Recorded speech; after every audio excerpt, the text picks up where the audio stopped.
Agora. Muito boa tarde a todos. Vamos iniciar a terceira palestra do CAVAC, da Ordem dos Médicos Veterinários de Angola. Esta terceira palestra vai ser sobre um caso clínico que vai ser apresentado por mim, sobre o tumor venéreo transmissível, o mais conhecido por TVT, cutâneo, e é o relato de um caso. Por ser cutâneo é que por vezes a pessoa um veterinário pode não pensar logo que possa ser um TVT, por isso o caso clínico. Pronto, falando sobre mim, meu nome é Ana Cristina Oliveira, sou médica veterinária licenciada em 1994 pela Universidade Técnica de Lisboa, estou inscrita na Ordem dos Médicos Veterinários com o número de 62. Em Portugal trabalhei em clínica de pequenos animais, exerci cargo de inspetora sanitária em matadores e salas de desmancha e auditora de sistemas de higiene e segurança alimentar em unidades de supermercado. Efetuei uma parte curricular do mestrado de etologia pelo ISPA, que é o Instituto Superior de Psicologia Aplicada, em 2004-2005. Faltou só apresentar a tese, mas entretanto vim para Angola. Vim para Angola em 2006, portanto trabalhei cá como auditora e formadora em sistemas de higiene e segurança alimentar e abri a primeira clínica Casa dos Animais na Mutamba em 2008, que fechou em 2011, e a segunda clínica no Morro Bento em 2010 e a de Viana em 2014, salvo erro. Efetuei a pós-graduação em Medicina Interna na Improve Internacional e certificada pela Escola Europeia de Estudos Pós-Graduados Veterinários, entre 2017 e 2019. Pronto, agora dando início à apresentação do meu caso clínico, vou começar por fazer uma introdução e depois a apresentação do caso, a história clínica, os exames clínicos e exames complementares, o diagnóstico, o tratamento, a evolução, resultados e a discussão e conclusão. O tumor venéreo transmissível tem uma distribuição mundial e a sua prevalência é maior nos climas tropicais e subtropicais. As áreas endémicas incluem regiões em que o cruzamento dos animais não é controlado e a concentração de cães vadios é elevada, como acontece em Angola. Muitas vezes até os cães não são vadios, totalmente não são cães de rua e são o que nós chamamos de cães semi-domiciliados, em que eles têm uma casa, têm um dono, mas andam pela rua, vão fazer as suas necessidades, andam a passear, andam a comer, seja lá o que for, e que também ajudam na transmissão deste tumor venéreo. O seu modo de transmissão é diretamente cão para cão, através da implantação das células tumorais, mas durante a cópula. Mas também há outros comportamentos sociais, como cheirar ou através da lambedura, mordedura ou arranhadura, em que o animal pode ficar infectado. São mais afetados os cães sexualmente ativos e sem predisposição por raça ou sexo, embora haja alguns trabalhos efetuados que referem que as fêmeas são mais predispostas ao TVT. A sua localização primária mais comum é na zona genital, a vulva e vagina nas fêmeas e o pênis e o prepúcio nos machos. Mas pode ocorrer noutros locais, como é o nosso caso, nos tecidos subcutâneos, também pode ser cavidades oral e nasal e o olho. As lesões extragenitais podem ser só isoladas ou em associação com as lesões genitais. Neste caso, o animal não tinha, na zona genital, não tinha nenhuma lesão. Também pode ocorrer metástases no tecido subcutâneo, na pele, linfonodos, olhos, baço, fígado, mucosa oral, peritoneu, cérebro e medula óssea. Todos os trabalhos que eu li sobre estes animais que têm metástases, normalmente estes animais ou são eutanasiados ou são mesmo, ou morrem, porque isto realmente, metástases nestes órgãos acabam por limitar a vida do animal e a qualidade de vida do animal. Eu não sei porque é que está aqui uma coisa vermelha, mas pronto. Os tumores podem ser solitários ou múltiplos, podem ter um aspecto de couve-flor, pedunculados, nodular, papilar ou multilobado, e podem variar de tamanho de um pequeno nódulo de 5 micrómetros a uma grande massa de 15 centímetros.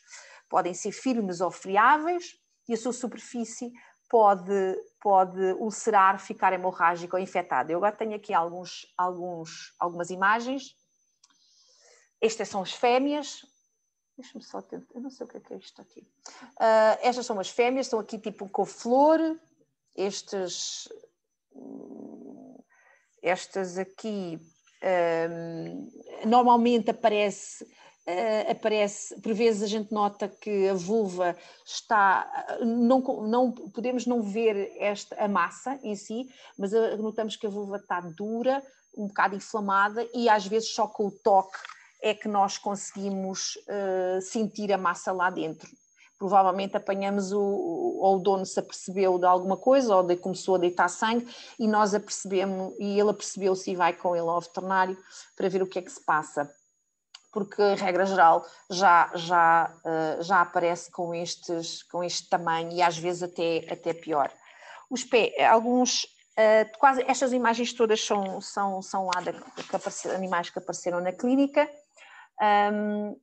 Este é os cães. Nos cães, na maior parte das vezes nos cães são lesões na base do pénis, esta também multilobada. Também na glande também tem algumas lesões, são exemplos, e estes são de extragenitais. Esta é uma imagem da clínica, estas são duas da internet, nunca apanhei nenhuma forma da mucosa oral ou dos seios nasais, mas esta já apanhamos, que é da terceira pálpebra. Portanto, são outros locais. Também apareceu-me uma vez um cão que tinha só uma massa na coxa e um pequeno nódulo na pálpebra. Também depois era TVT. Começando a nossa história clínica. Portanto, o nosso caso trata-se de um cão macho, raça indefinida. Calculamos que podia ser 4, 5, até ao máximo 6 anos, talvez não, 4, 5 anos, e que foi encontrado a andar pela zona industrial de Viana e que foi resgatado e levado à clínica para ser observado. Nós temos uma parceria com a Angola Rescue e este cão entrou como a Angola Rescue, foram eles que o resgataram e levaram lá à clínica. Por se tratar de um animal de rua, um animal que nós não sabemos qualquer história. Realizou-se um exame clínico e vários exames complementares para determinar o estado do animal. No exame clínico, o animal apresentou-se ele pesava 22,5 kg na altura, tinha uma condição corporal 3,5, estava magro, uma desidratação de 6% e com ectoparasitas. Ele tinha carraças, essencialmente. Tinha uma secreção ocular purulenta e possuía vários aumentos de volume cutâneos, que à palpação eram bastante firmes, e alguns estavam ulcerados na sua superfície. Mediam entre 1,5 cm a 5 cm e eram praticamente em todo o corpo, nas partes laterais, dorsal, ventral. Havia uma pequena lesão ulcerada no prepúcio, mas o pênis não possuía quaisquer lesões. Aqui estão algumas imagens. Eu pus o nome de Bubbles. Pronto, que ele tinha peito, parece que tem umas bolhas. Era o Bubbles. São várias lesões em todo o corpo, tanto deste lado como no outro. Estas lesões aqui já estão ulceradas. Aqui então, imagem aqui mais próxima. Aqui era na parte ventral, portanto, tínhamos estas ulceradas também, esta aqui no prepúcio, estas assim, portanto, como veem, são são lesões bastante diferentes umas das outras. Esta não tenho uma fotografia melhor da base do pênis, mas realmente não tinha nada. E esta é uma imagem mais próxima da parte ventral dele. Fizemos continuando o exame clínico, palpámos os gânglios linfáticos, todos os gânglios, porque um dos diagnósticos diferenciais, e vamos ver mais à frente, pode ser um linfoma. Palpámos os gânglios, não havia nenhumas alterações dignas de registro. À palpação abdominal, conseguimos notar o aumento do baço, a frequência cardíaca e respiratória dentro dos parâmetros normais, a auscultação pulmonar e cardíaca tinha ausência de ruídos anormais, a mucosa ocular estava hiperémica e tempo de reflexão capilar normais.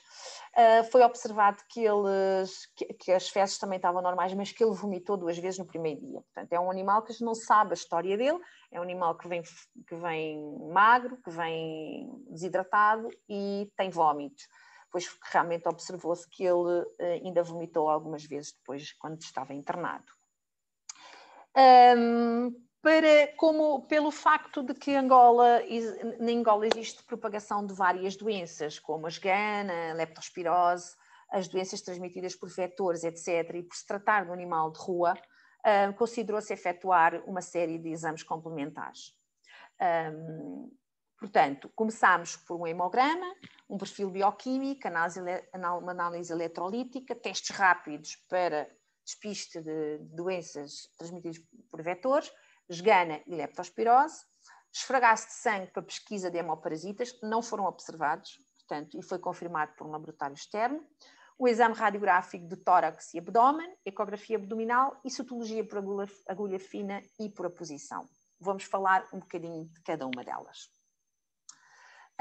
Nos exames complementares, eu tenho aqui as alterações, mas eu vou passar para a tabela, que eu acho que é melhor a gente ir explicando com a tabela à minha frente. Pronto. O primeiro dia em que ele foi a 9 de fevereiro, portanto isto foi 2018, a 9 de fevereiro, e as alterações que nós vimos no hemograma, vimos uma diminuição do hematócrito e uma diminuição da hemoglobina e dos eritrócitos. Portanto, ele estava com uma anemia, mas uma anemia que nós consideramos que era normocítica, normocrómica. Porquê? E é típico realmente de um TVT. Nos vários trabalhos que li, isso é típico de um TVT. Porque tínhamos o volume corpuscular médio está normal e a concentração corpuscular média da hemoglobina também está normal. Isto, só se calhar dando um parêntese para relembrar o que é uma coisa e outra, o volume corpuscular médio é uma medida do tamanho eritrocitário, portanto é o tamanho das células. Portanto, se tiver um aumento do VCM, temos uma anemia macrocítica, portanto as células são maiores.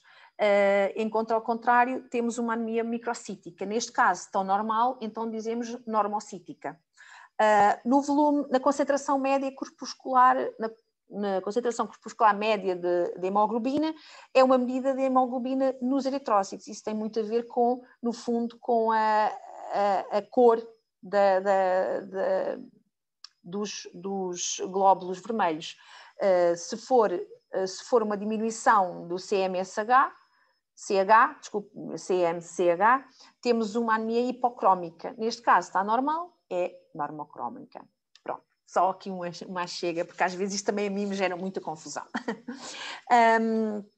Pronto, continuando aqui o nosso hemograma, temos também um aumento, verificamos um aumento dos monócitos, que é normal tanto na erliquiose como também no TVT, e uma diminuição das plaquetas, que também é normal, pode acontecer tanto numa erliquiose ou uma doença da carraça, ou como compatível com o TVT.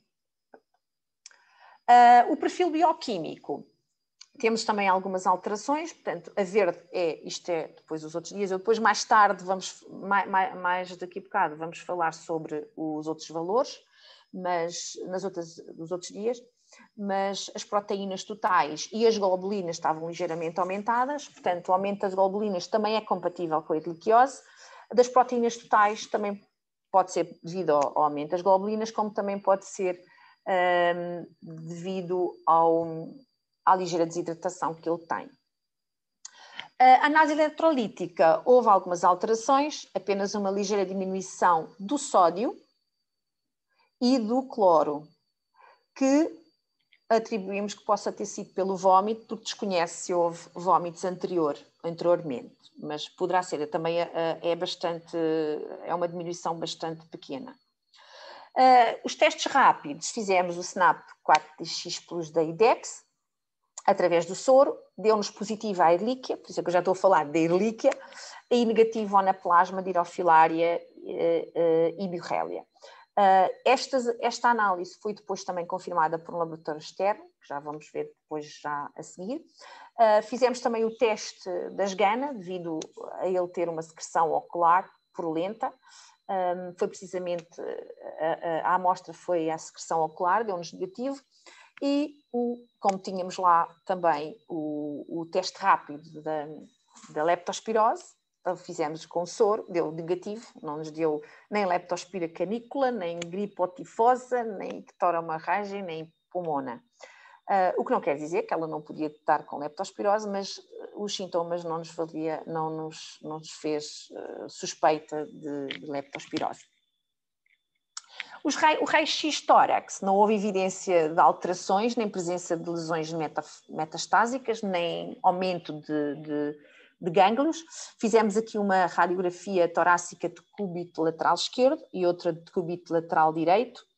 Peço desculpa deste coisa vermelho, mas agora só saindo é que eu consigo eliminar isto, mas vamos continuar. Ou então eu posso tentar, deixa-me só tentar tirar isto, será? Não sei como é que isto se pôs, não consigo tirar. Peço desculpa.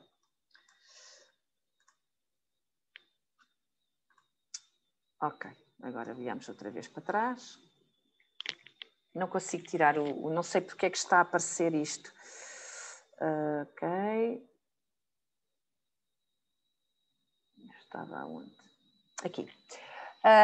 Fizemos também um exame radiográfico do abdômen, em que notamos a esplenomegália, portanto o aumento confirmou-nos o que deu-nos na palpação abdominal e é compatível com a erliquiose. Está aqui o aceta, portanto temos aqui até está bastante aumentado, aqui nesta zona.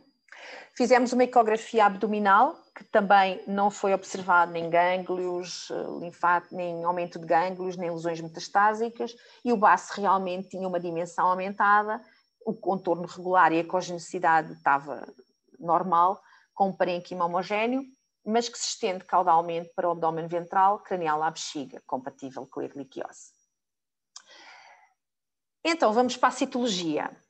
Na citologia, e é a parte mais que nos interessa, que nos vai fazer o diagnóstico do TVT. A citologia, eu fiz três técnicas. Fiz uma técnica não aspirativa, a técnica por agulha fina, técnica aspirativa também por agulha fina e por aposição, ou imprint. A técnica não aspirativa utilizei exatamente nesta massa localizada na zona cervical. E a técnica é sempre a mesma, temos que preparar a zona, rapar o pelo, desinfetar com álcool, secar bem e depois estabilizar a massa, estabilizo a massa com a nossa mão. E está aqui esta figura que é muito exemplificativa e é muito fácil de perceber como é que é a técnica. É como a gente chama que é capilaridade.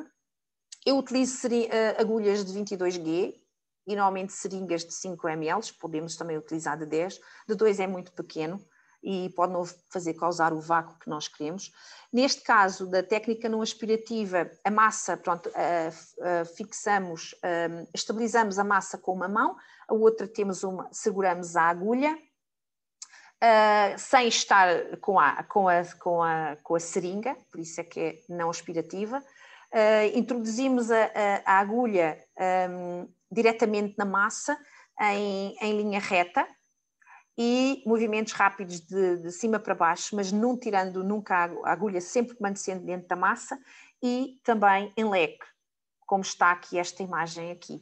Portanto, viramos a agulha para este lado, sempre movimentos de alto e baixo, para cima para baixo, depois deste lado, e tiramos a agulha. Aí acoplamos a seringa, introduzimos ar primeiro na seringa e introduzimos a agulha e então colocamos numa lâmina. Fazemos o esfregaço, que eu também vou mostrar como é que se faz, porque já tem chegado às minhas mãos algumas lâminas um bocadinho mal feitas, e eu já vou explicar a seguir, e depois cora-se. Esta técnica tem um problema, é quando a massa é muito firme e poucas células entram, porque com os movimentos de baixo para cima, nós fazemos com que estes movimentos forçam as células a entrar na direção do centro da agulha. E é essas células, quando nós quando nós expelimos o material recolhido para cima para uma lâmina, então esse material é aquele que sai, que está na agulha e que vai para a lâmina. Normalmente quando é nesse tipo de nódulos muito firmes e que saem poucas células, então aí nós optamos pela técnica aspirativa. Os da agulha, os não aspirativa, é bom naqueles tumores que têm muito sangue. Por exemplo, para ver os linfomas nos gânglios poplíteos, eu normalmente utilizo este, porque se eu faço aspirativa, vem muito sangue e depois a minha amostra fica com muito sangue e às vezes é mais difícil ver as coisas. A técnica aspirativa foi utilizada neste nódulo, exatamente neste nódulo, na parte interna do membro posterior direito, e fazemos a preparação como se fez com a outra. Segura-se a mesma técnica, segura-se a amostra com a massa com uma mão, a outra já com a agulha e seringa.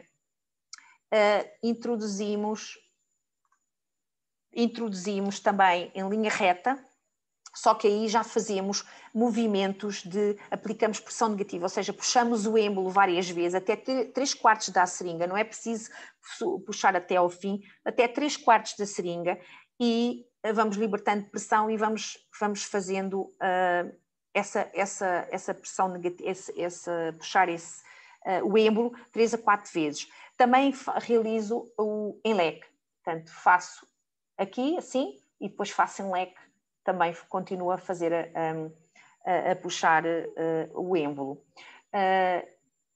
Quando há massas com muito sangue, porque há um rompimento vascular, essa técnica não é tão aconselhável porque vai haver muito sangue, tá bom?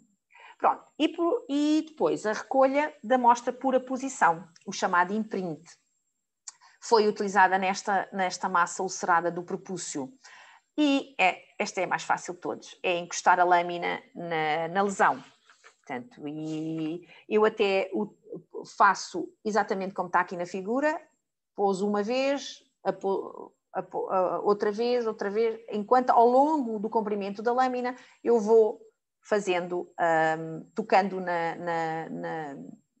na massa. Oi, desculpem.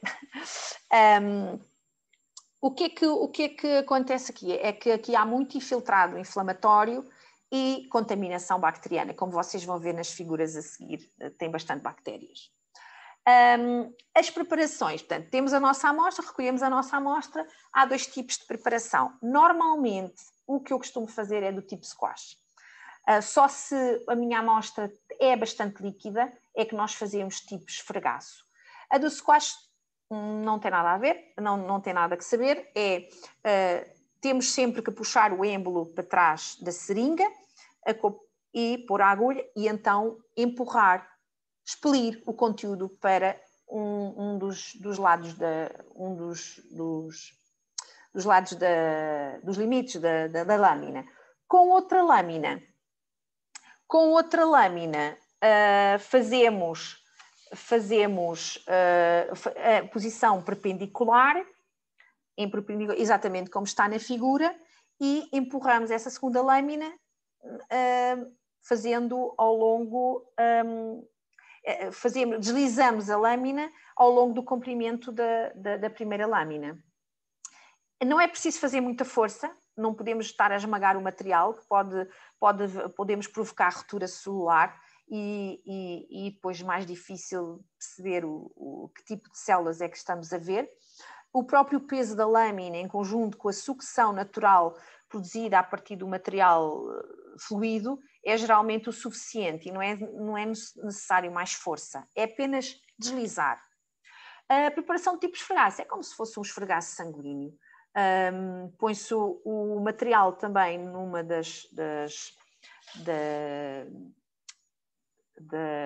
do limite da lâmina, de um canto da lâmina, agora está-me a falar o termo, pomos uma segunda lâmina numa posição de 45 graus e deslizamos até à gota que temos, exatamente aqui, deixamos a gota ou a amostra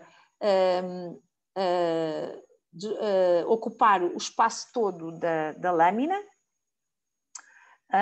dispersar-se ao longo da largura da lâmina, e então deslizamos suavemente para a frente, mas de forma constante e rápida, para não haver depois uns solavancos. O ideal é esta imagem, é termos um esfregaço assim, é este o ideal. A coloração que eu utilizo é a Div Quick. É fácil, é rápido e é a mais fácil acesso ao que temos. Consiste em 3 recipientes, um agente fixador, uma solução de metanol, uma solução eosinofílica de cor vermelha e um azul escuro, que é a basofílica. Elas são mergulhadas 10 vezes no fixador, 15 vezes no vermelho e 20 vezes no azul. Lavamos a seguir com água corrente até a água sair limpa e secar ao ar, com as lâminas na vertical. Ainda hoje fiz uma. Após secagem, vamos observar ao microscópio óptico e com uma magnificação, começamos com 10, 40 e 100, com imersão ao óleo, para a avaliação da morfologia das células. Na citologia, o que é que nós observamos? Eu vou passar para as figuras, que depois vou ler depois isto tudo.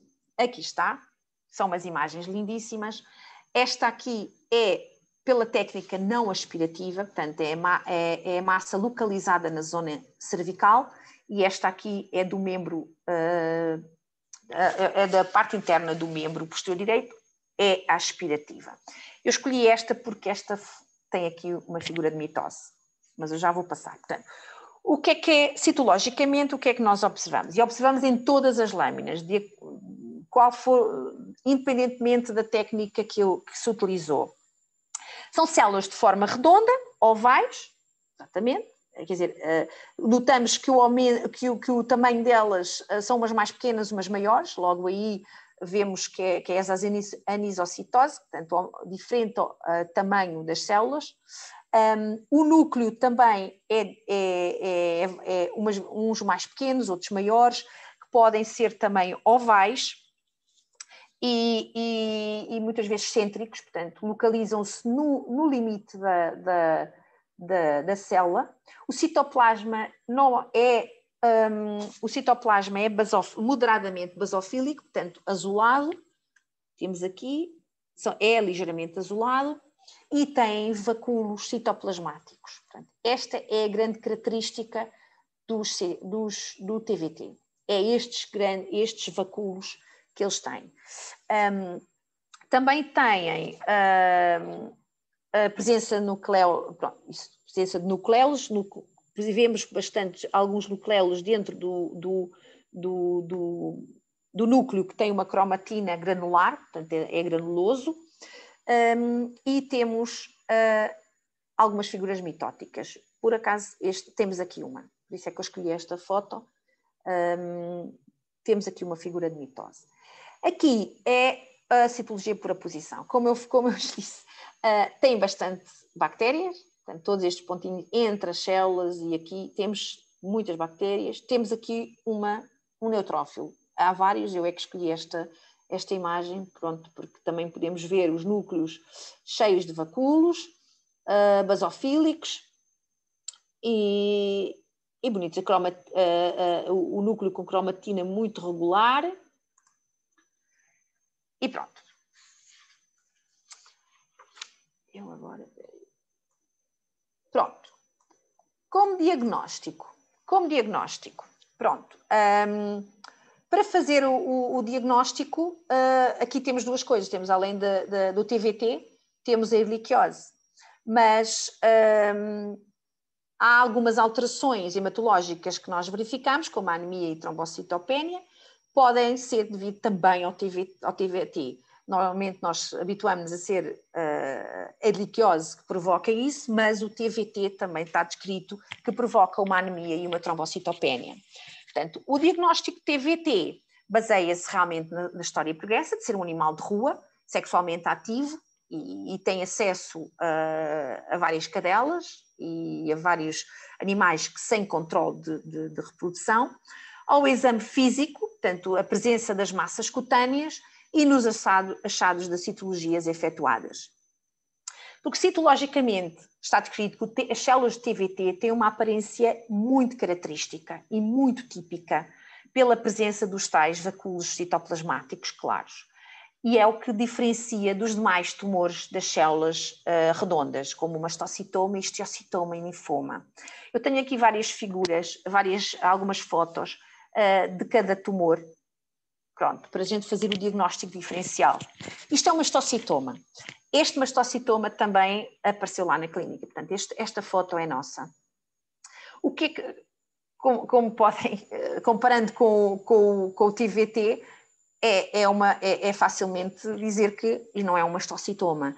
O mastocitoma normalmente caracteriza-se por haver estes grânulos, uns grânulos no citoplasma que muitas vezes são grânulos metacromáticos, azul a roxo, que podem ofuscar o núcleo. Realmente aqui não se vê o núcleo, não se vê o núcleo, não se vê o núcleo. Aqui já se vê e vê-se estes grânulos.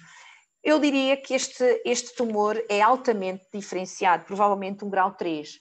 Porquê? Porque há mastocitomas pouco diferenciados que por vezes não se consegue, o Diffquick não consegue corar os grânulos. Eles estão tão pouco diferenciados que é difícil ver os grânulos com o Diffquick e aí torna-se um bocado mais complicado estar a dizer se pode ser um mastocitoma ou não. O corante ideal é o corante azul de toluidina para corar os grânulos do mastocitoma. O linfoma, este também é um caso lá da clínica. O linfoma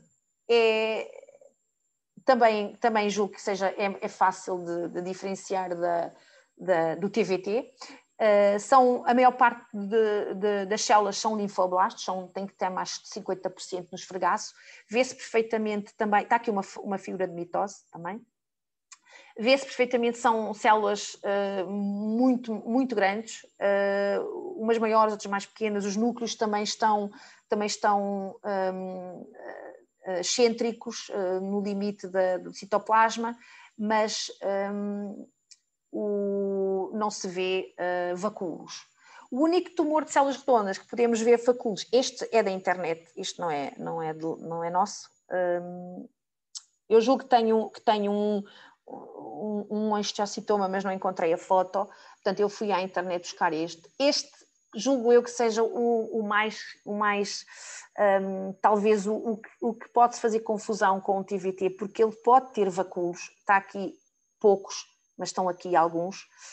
Também são células talvez com um núcleo um bocadinho mais claro, um azul mais pálido que o TVT, mas por vezes com os corantes e nós observamos no microscópio, pode-nos parecer mais o TVT. Mas pronto, era só mais uma imagem que eu coloquei para fazerem. Portanto, não foram observadas quaisquer diferenças entre as várias células das amostras e das várias amostras que recolhemos, tanto por aspirativa, não aspirativa ou por imprint.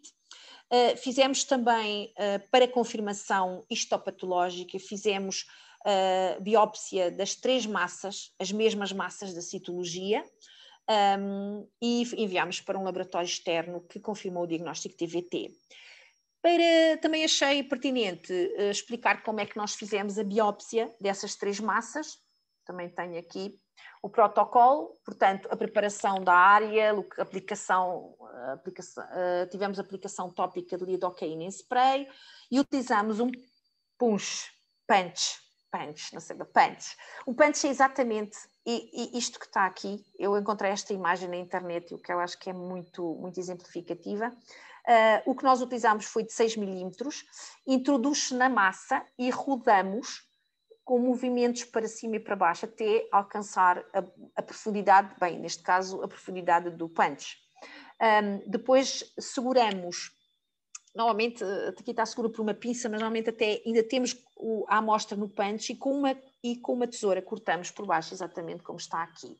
Aplicamos 2 pontinhos e colocámos a amostra em álcool a 70, porque não tínhamos na altura formol, por acaso agora já temos, e enviámos para um laboratório em Portugal. Aqui está, foi para esse laboratório que também mandámos para confirmação, que nos confirmou que ele estava positivo a Ehrlichia, negativo a Anaplasma, Babesia e Rickettsia. A citologia do sangue também não se observou parasitas hemáticos, confirmou apenas aquilo que já tínhamos diagnosticado, e a biópsia das 3 tensões deu realmente que o diagnóstico era TVT. Viram exatamente o núcleo redondo, núcleo nuclear proeminente, cromatina marginal, etc, etc. Pronto. O tratamento. Bem, o animal primeiro ficou internado e iniciou-se primeiro o tratamento com um protocolo. Só iniciámos a vincristina passado uma semana, primeiro estabilizámos o animal e também não sabíamos o que é que o animal teria ou qual era queríamos observar o animal pelo menos durante aquele tempo, porque ele estava com vómitos, não sabíamos se ia ter mais vómitos, se não. Então começámos por uma fluidoterapia endovenosa com lactato Ringer por 24 horas para reidratar o animal e continuou-se com a hidratação oral. A doxiciclina iniciou-se logo com 10 mg por quilo via oral, cada 24 horas, durante 21 dias. A cimetidina, porque ele estava com os vómitos, fizemos só 10 mg por quilo por via subcutânea cada 12 horas. Durante 2 dias foi o suficiente, porque o animal depois acabou por não vomitar mais. Suplementos vitamínicos, com complexo de vitamina B, solução injetável por via subcutânea cada 24 horas, para combater, no fundo, as alterações do metabolismo provocados pela má nutrição, o manejo inadequado e a própria ehrlichiose. Após uma semana, iniciou-se então a administração de vincristina na dose de 0,7 mg por metro quadrado. Normalmente eles os autores falam entre 0,5 a 0,7, eu utilizo logo a dose maior, a 0,7 mg por metro quadrado, por via endovenosa, semanalmente, e realizamos um hemograma antes de cada administração. Utilizamos esta tabela de conversão de peso corporal para a área de superfície corporal em cães, portanto, ele teria, e está aqui a tabela que pomos o protocolo quimioterápico com a vincristina. Portanto, nesta data, começou-se a 16 de fevereiro, uma semana depois da admissão dele, utilizámos a dose de 0,7 mg por metro quadrado e na altura ele tinha até descido o peso, tinha 21,2 kg.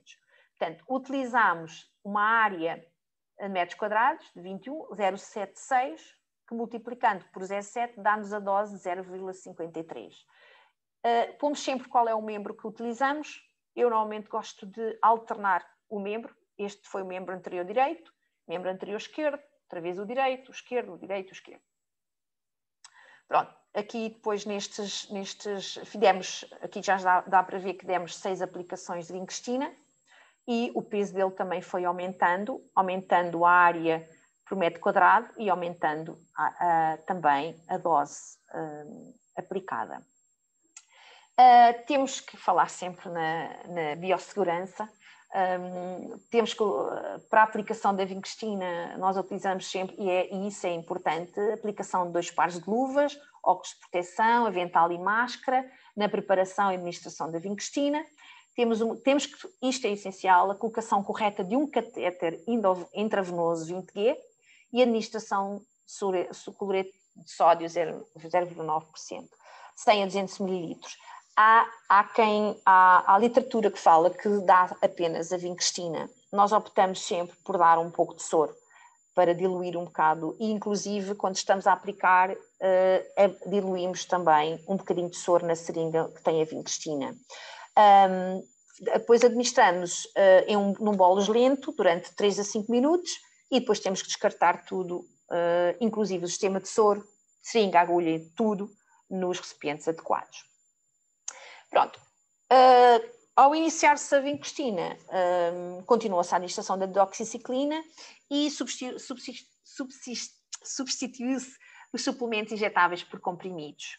Portanto, colocámos um complexo B, um comprimido cada 12 horas, e introduziu-se o Impromune. O Impromune é um estimulante do sistema imunitário para ajudar a melhorar a função imunitária durante o tratamento quimioterápico. Na 4ª sessão da quimioterapia, observou-se um ligeiro aumento, eu vou passar aqui à imagem, observou-se um ligeiro aumento da ALT e da fosfatase alcalina, são enzimas do fígado, e como a vincrestina é metabolizada pelo fígado, optou-se por juntar um protetor hepático foram 2 comprimidos, era um comprimido por cada 10 kg, 2 comprimidos por via oral, cada 24 horas, durante 2 semanas. E realmente depois tivemos, isto já é uma semana, 10 dias após a aplicação, o fim da vincrestina, e já tínhamos valores normais. Evolução e resultados. Portanto, durante o tratamento, o apetite do animal melhorou, ganhou peso corporal e tivemos aqui algumas alterações no nosso hemograma, que eu se calhar é melhor passar aqui para a tabela. O hematócrito, portanto, isto é a 1ª, 2ª, 3ª, 4ª, 5ª e 6ª sessão. O hematócrito, a hemoglobina e os eritrócitos aumentaram após a 1ª semana do tratamento com a doxiciclina, mas voltaram, e da vincrestina, mas da doxiciclina, essencialmente, mas voltaram a diminuir após a primeira,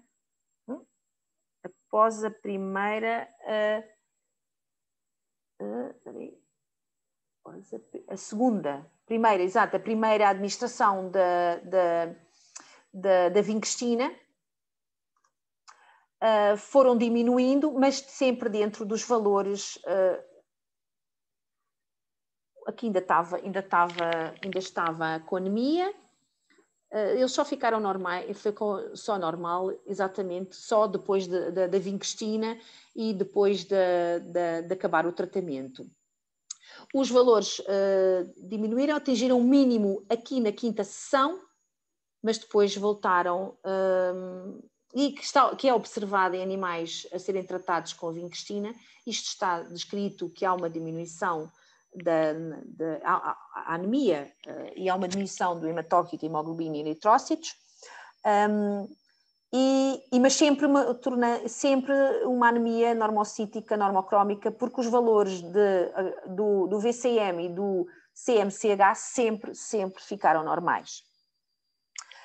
Houve também uma diminuição,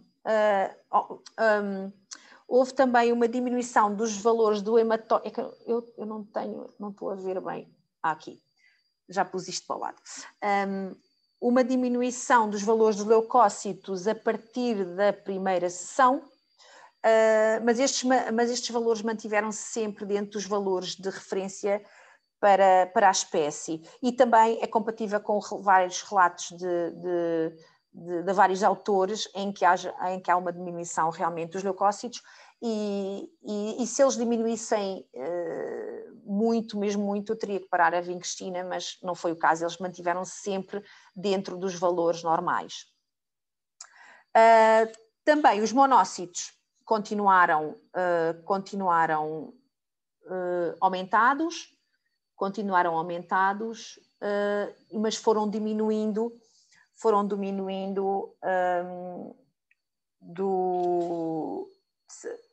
vieram sempre aumentados, mas foram baixando até à última sessão. Quase que não chegaram ao normal, mas também tem a ver com a iliquiose e ainda demora, foram 21 dias. Eu não fiz mais nenhum hemograma após este último dia, 10 dias depois da vincristina, mas provavelmente depois já estariam normais. Aqui, os neutrófilos, houve uma ligeira neutropénia após a primeira aplicação, mas passaram depois a valores normais para a espécie no resto das sessões, e pode ser também devido à aplicação da vincristina.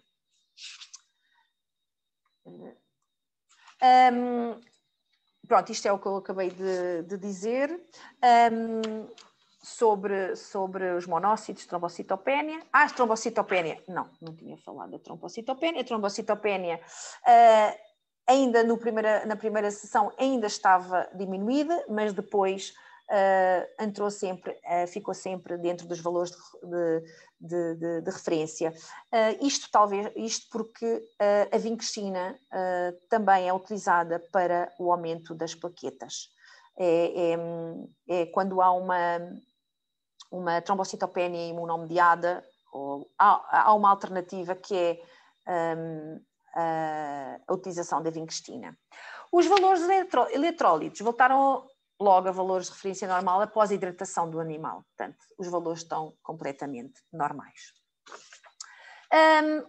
As massas cutâneas foram avaliadas no dia de cada sessão com a vincristina. Houve uma regressão ao longo das sessões, com maior destaque a partir da segunda sessão, normalmente é isso que acontece, e a regressão total na quinta sessão.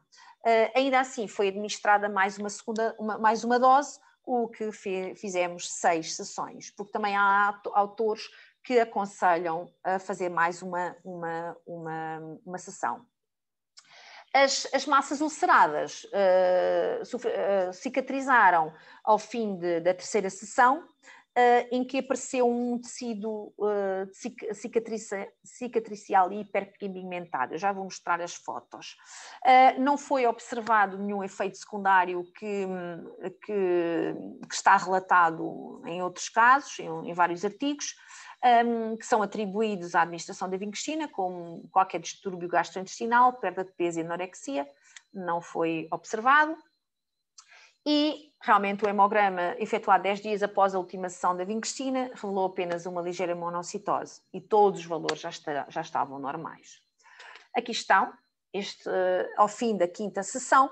Portanto, temos aqui as massas ulceradas que já estão cicatrizadas, têm uma cicatriz e um tecido hiperpigmentado, portanto está aqui pigmentos, também está cicatrizada. Deste lado, aqui na parte ventral, já não se vê nem o tamanho das massas, nem as massas ulceradas. E passamos agora à discussão e conclusão. Pronto, a localização extragenital faz com que o seu diagnóstico seja, se calhar, mais difícil, porque há outros tumores com os mesmos sinais clínicos, ou seja, vendo aquelas massas em todo o corpo, se calhar pensamos mais num linfoma ou num mastocitoma. A primeira vez que me apareceu um caso destes, exatamente como o Bubbles, talvez não tinha tantas massas pelo corpo, mas também tinha bastantes. Eu realmente não sabia o que é que era, não sabíamos o que é que era, fizemos uma punção aspirativa e até mandámos para o laboratório externo e realmente veio como TVT. Não tinha nenhuma lesão no pénis, nem tinha nenhuma lesão ulcerada, era só apenas as massas. Qualquer cão talvez por isso, qualquer cão que me aparece na clínica, assim com esses sintomas, nós ponderamos e incluímos no diagnóstico diferencial logo o TVT. Por vezes é, outras vezes não é, mas fazemos sempre uma citologia aspirativa e para despistar e fazemos logo ali, observamos logo ali no microscópio e isso é um TVT, facilmente nós vemos. Se for outro tipo de tumor aí já é um bocado mais complicado. E deve ser prática, a utilização, na prática comum, a utilização da citologia no diagnóstico deste tumor. É uma técnica bastante simples, basta realmente termos o corante, o DIF-Quick e um microscópio. De resto, é bastante fácil, não é invasivo, é indolor e permite-nos ver muito a morfologia celular. Os outros tumores das células redondas foram realmente descartados pela presença dos tais vacúolos claros citoplasmáticos, que é uma característica distinta dos outros tumores. E, segundo vários autores, serve como diagnóstico definitivo com a citologia. Com a citologia é extremamente fácil conseguirmos fazer o diagnóstico deste tumor. Durante o processo houve realmente uma resposta positiva ao tratamento aplicado, porque a regressão foi gradual e a remissão completa a partir da 5ª sessão. Está descrito realmente que a vincristina, e vários autores referem que a vincristina é realmente o tratamento ideal para o TVT e que o TVT tem um bom prognóstico. E a remissão completa é antigênica em 90% dos casos. O tratamento da vincristina mostrou realmente ser o mais eficaz, neste caso foi eficaz, e seja de ocorrência genital ou não, e independentemente do tamanho, da sua extensão, da presença de metástase ou de duração da doença. Já nos aconteceu talvez dois casos que não reagiram. Houve um que não reagiu, reagiu primeiro às primeiras doses da vincristina, mas nunca regrediu na totalidade. Nesse caso, nós tentámos também uma alternativa que é a doxorubicina. Tentámos a doxorubicina, mas também ele não reagiu à doxorubicina. A opção foi cirurgicamente e depois fazermos 2 ou 3 doses de vincristina. Também aconteceu alguns casos, principalmente em machos, com com TVT na base do pénis, em que fica sempre um ligeiro pedúnculozinho, uma coisa muito, muito ligeira, que já não, por muito vincristina que nós demos, já não resulta, e nós aí optamos por fazer com o bicho elétrico e tiramos essa parte. E depois podemos fazer uma dose de vincristina. Pronto, as oscilações hematológicas foram compatíveis em pacientes durante o tratamento da vincristina e descritos por vários autores, devido também ao seu efeito mielossupressor, mas os valores mantiveram-se realmente dentro dos valores de referência da espécie e, surpreendentemente, realmente este animal era bastante resistente, surpreendentemente tudo correu bem e ele reagiu bastante bem ao tratamento. Uma coisa que não podemos excluir, que é o stress que o animal passou, portanto ele estava com um estilo de vida livre para estar dentro de uma jaula e estávamos sempre em constante manipulação e era um cão bastante calmo e dócil, mas poderia ocasionar algumas alterações hematológicas devido ao stress, portanto termos um hemograma de stress que também pode provocar uma monocitose, eosinopénia ou linfopénia, neste caso a monocitose. Nós atribuímos à erliquiose e ao TVT, mas também poderia ser devido ao stress. Devido ao facto, esta neoplasia ser contagiosa, portanto, através da cópula ou lambedura, mordedura, cheirar, num país com população de canídeos errantes que não é controlado, claro que a incidência aumenta muito. Para dar um exemplo, quando eu estava a fazer a pós-graduação, havia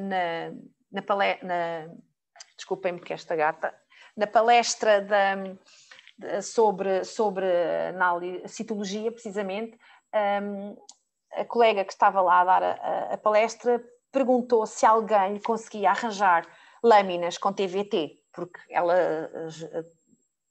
dava aulas e trabalhava na Inglaterra, não havia TVT, e as colegas de Portugal também a dizer, raramente vimos um TVT, e eu ponho a mão no ar e digo, quantas lâminas quer? Portanto, precisamente, além de haver os animais errantes, é aqueles animais que as pessoas habituam-se, é meu animal, mas vai andar na rua. Portanto, logo isso vai fazer com que esta incidência do TVT no nosso país é bastante elevada.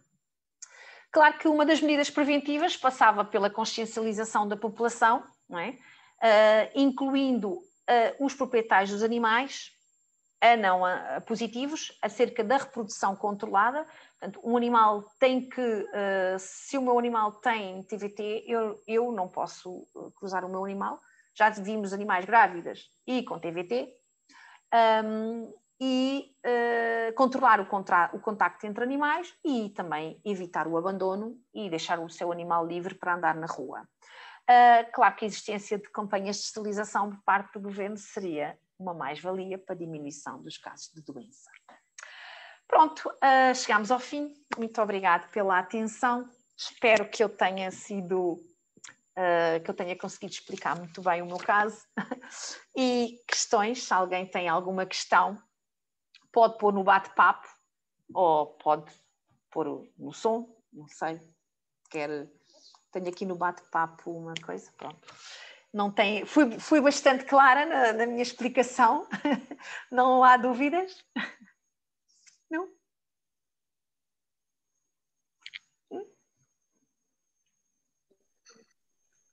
Acho que a doutora foi muito explícita. E pronto, foi uma aula para nós, que nós trabalhamos com os pequenos animais. Aliás, estou satisfeito por ter acompanhado essa palestra. E a doutora continua sempre isso aqui, porque às vezes também nos busca, faz buscar, temos que ir nas nossas bibliotecas buscar aquela coisa, às vezes esquecemos. Isso é verdade. Muito bom, eu gostei. E estou a ter uma aula, mas uma aula que...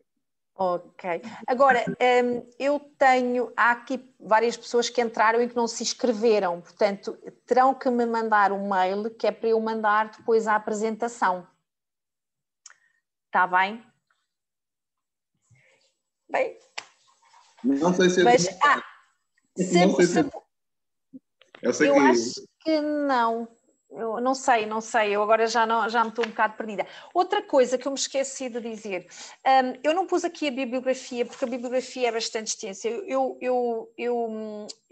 consultei muitos artigos mesmo, e então eu se calhar, se quiserem, eu posso enviar a bibliografia em PDF para quem estiver interessado. Eu posso enviar a bibliografia. Eu peço às pessoas que entraram pelo link do grupo da Ordem que me mandem uma mensagem, no Cavac, que é que eu depois envio. Doutora Elsa, qual seria o tempo médio de sobrevida de animal com este tumor? Eu acredito que este animal infelizmente morreu, não por nada disto, foi mais tarde, não pelo TVT, foi mais tarde, mas temos animais com tratamento do TVT que vivem uma vida absolutamente normal E é como se não tivesse nada, não tivesse acontecido nada com ele. Portanto, também temos animais que fazemos o tratamento, muitas vezes as pessoas não vêm exatamente em cada semana, uma vez por semana, o que por vezes, às vezes vem passar 2 semanas ou 3 semanas, e depois temos, o tumor está a regredir, mas depois temos outra vez um aumento do tumor e andamos nisto, e por vezes podemos dizer, a vincristina não está a resultar, e claro, resulta, temos é que ir uma vez por semana. O tratamento é caro, é muito caro, principalmente, pronto, a doutora Ana Isabel está a dizer, é muito caro, e vem de Portugal, a vincristina vem de Portugal, e depois com a mudança do câmbio está mesmo muito caro. Está mesmo muito caro. E agora tenho até receio que não é para todas as bolsas, e que haja algumas pessoas que vão pensar 2 vezes em fazer o tratamento. Vamos ver, esperemos bem que não. Mas, infelizmente, o Bubbles realmente... Não posso dar o exemplo de quanto tempo o Bubbles viveu, porque ele morreu depois com uma anemia imunomediada, provavelmente uma complicação da erliquiose, mas temos realmente vários cães que eles vivem muito tempo e que nunca mais têm nada. Como temos outros cães que depois parece que voltou outra vez, e isso acredito que possa ter ficado ainda lá qualquer coisa e depois volta a crescer. O tratamento acaba e volta a crescer.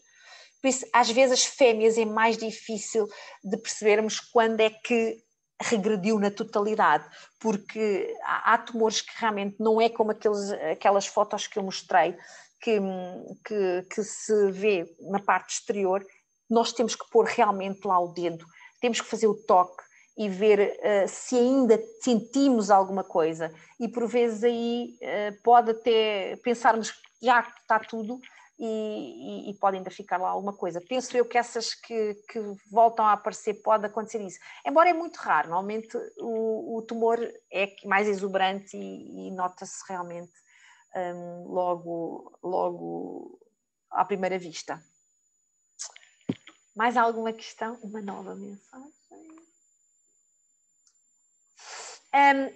É assim, António Domingos, eu faço, nós fazemos mais uma questão de, aquilo é um bocadinho,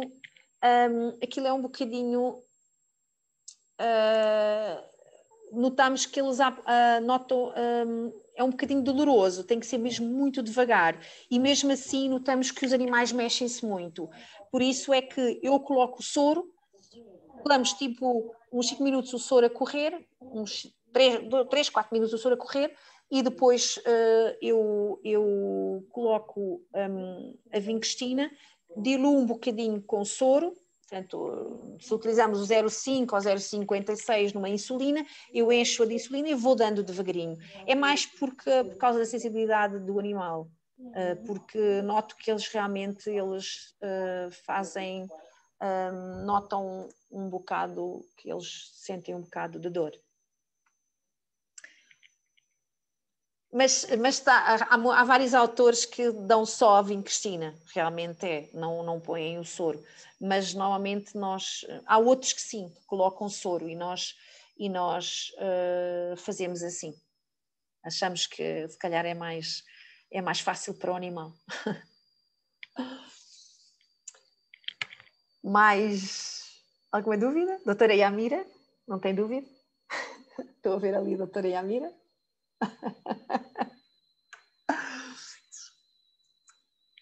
Também convido as pessoas que estão a assistir, pequenos animais, principalmente. Eu tenho mais pessoas de grandes animais a oferecerem-se, querem fazer palestras, de pequenos animais nem tanto. Então, os veterinários de pequenos animais que estão a assistir, façam caso clínico, façam... Até pode ser sobre um tema, façam, sei lá, bibliografia, apenas um estudo sobre um caso, qualquer coisa, porque isto serve também para nós conversarmos e cada um dizer a sua experiência e ver a nossa realidade.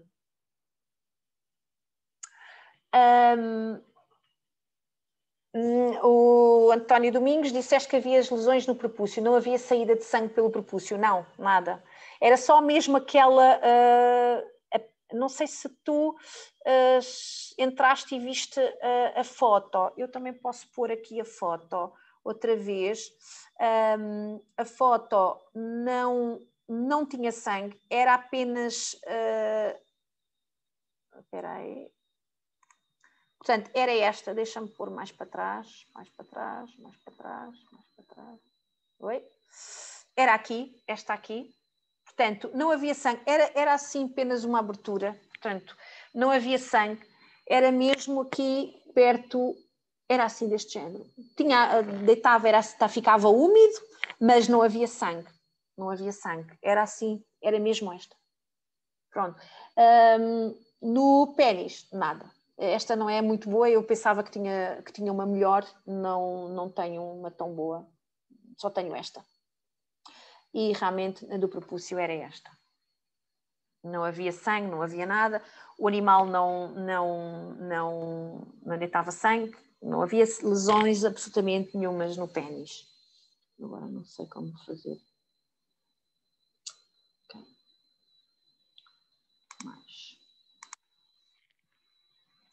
Tudo ficou bem explícito. Obrigada, doutora Yamira.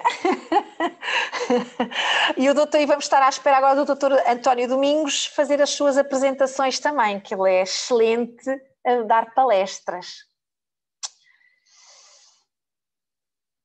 Pronto, a doutora Ana Isabel tem um caso TVT que abandonou o tratamento em 2019, se calhar achou que o animal estava melhor, voltou agora e está a dar tudo certo. Se as pessoas cumprirem exatamente uma vez por semana, não há como. O TVT realmente regride. Tivemos só aquele caso em que chegámos a fazer a doxorubicina e também não resultou, também não reagiu à doxorubicina. Eles também falam também na criocirurgia. Onde é que eu tenho aqui o meu? Falam na ciclofosfamida, também na vimblastina, metotrexato, na radioterapia, mas é bastante cara, e na excisão cirúrgica, portanto, mas tem uma alta taxa de recidivas. Nós fazemos isso quando é tal, como eu expliquei, quando o pênis ainda fica com uma coisinha ligeira, mas aí fazemos com bichulho elétrico, queimamos ali aquele bocadinho, e já aconteceu em 2 cadelas que fizemos também, uma que eu até julgo que o dono até entregou para a adoção, e nós também não estava a reagir também, essa estava-me a esquecer, essa não fizemos a doxorubicina, mas fizemos a cirurgia de excisão, a excisão cirúrgica, e depois disso ainda fizemos 1 ou 2 sessões e resultou bem, até arranjámos um dono para a cadelinha, era uma husky. Muito obrigada, doutora Madalena. Tratou-se de um caso importante, é um caso importante porque aparece muito na nossa prática clínica, aparece muito, e quando é a nível genital é muito fácil de identificar, quando é a nível cutâneo muitas vezes não pensamos nisso, não quer dizer que tenha que ser essas lesões como o Bubbles teve, às vezes pode ser só uma, já me aconteceu, como expliquei há bocado, uma na perna e uma na pálpebra. E por acaso tinha marcado a cirurgia desse cão e quando eu já tinha o cão anestesiado, o senhor diz, olha, ele também está sangrado o pénis. E eu, quando fui ver, tinha realmente um tumor na base do pénis, e eu disse, olha, não vale a pena eu estar a tirar, porque isto só se resolve com vincrestina. Mas eu já tinha o animal anestesiado, e o dono, insistiu, doutor, mas tire isso. Tirei a massa da perna e da pálpebra. O que é que aconteceu? A massa da perna voltou a crescer. Só depois diminuiu realmente com a vincrestina. Portanto, isso aí resolveu-se mesmo só com a vincrestina. E é sempre importante ver, quando há qualquer massa também na pele, é sempre importante visualizar o pénis até ao fim, até à sua base, e como também fazer o toque e ver a vulva das cadelas, ver se não há nenhuma lesão. Mais alguma questão? Senão vamos estar aqui a tarde toda. Eu começo a falar, não paro. Não? Então, vou dar como terminada aqui a terceira palestra. É importante a gente continuar. Eu penso que a próxima palestra, ainda não tenho a confirmação, mas será de espécies pecuárias, o Dr. Sam Daniel, com peripneumonia bovina. Será para o mês que vem, portanto em abril. Vamos tentar fazer uma palestra por mês. Vou também tentar incluir algumas de pequenos animais, animais de companhia, animais selvagens. Vou tentar alguém que aceda a dar-nos algumas palestras sobre outros temas, mas pronto, mas qualquer pessoa que queira, por favor, mande uma mensagem, um mail para o Canvac, tá bom? Mandem todos para o Canvac, que é para eu mandar-vos o link da gravação e também a bibliografia, porque é sempre interessante lermos não tenho que ler todos os artigos, porque eu li bastantes, mas alguns artigos são bastante interessantes sobre este tema. Pronto, uma boa tarde para todos. Obrigada, Dr. Nelson. Uma boa tarde para todos, um bom fim de semana e estamos juntos em qualquer altura e até à próxima. Vou dar como encerrada, se eu conseguir sair daqui. Aqui. Tchau, tchau, diz a doutora Ana Isabel. Obrigado. Boa tarde. Obrigado. Boa tarde, doutor Nelson. Adeus. Adeus. Até à próxima. Até à próxima. Daqui a um mês vai haver outra. Tá bom? Vamos estar sempre. Vamos aguardar. Exatamente. Obrigado, doutora Elsa. Obrigado. Tchau. Epá, se eu consigo, agora não consigo sair do compartilhamento. Interromper compartilhamento. Deve ser aqui. E agora? Não consigo sair daqui. Então. Interromper compartilhamento. Bloqueei. Ai, bloqueei. Aqui está. Ok. Encerrar. Ok, agora é.